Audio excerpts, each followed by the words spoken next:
त्यावर दारू पिऊन अर्धनग्न अवस्थेमध्ये धिंगाणा केल्याचा आरोप शिवसेना नेते संजय निरुपम यांनी केला। मॉडेल आणि अभिनेत्री आणि सोशल मीडिया इन्फ्लुएन्सर राजश्री मोरेच्या गाडीला जावेद शेख यांच्या मुलानं धडक दिली। मोरे यांनी जाब विचारल्यावर शेख मुजोरी करू लागला। त्यानं मोरेंना शिवीगाळ देखील केली। विशेष म्हणजे यावेळी घटनास्थळी दाखल झालेल्या पोलिसांना देखील राहिलनं दारूच्या नशेत दम भरला। माझा बाप मनसेच्या राज्य उपाध्यक्ष आहे असं सांगत त्याची बडबड सुरूच होती। हा व्हिडिओ शिवसेना नेते संजय निरुपम यांनी पोस्ट करत आरोप केले। अंबोली पोलिसांनी धिंगाणा करणाऱ्या मनसे नेत्याच्या मुलाविरुद्ध गुन्हा दाखल केला असून पुढील तपास सुरू आहे। राजश्रीनं मात्र हा पूर्वनियोजित कट असल्याचा आरोप केला। काय बोललो मला पुरुषमध्ये या माझं काय बघतात बघू। 150 खाली मध्ये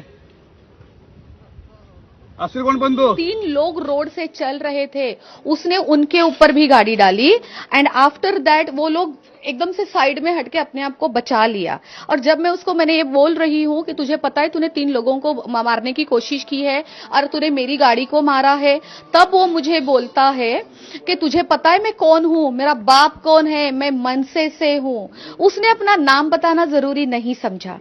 उसने ये बोला कि मैं मनसे से हूं और तुझे पता है मेरा बाप कौन है। तर राहिल शेखशी मनसेचा संबंध नाही असं स्पष्टीकरण अविनाश जाधव यांनी दिलंय। मुलगा आमच्या पक्षात कुठल्याच पदावर नाही असंही त्यांनी म्हटलंय। माझं काय बघतात बघू। 150 खाली मध्ये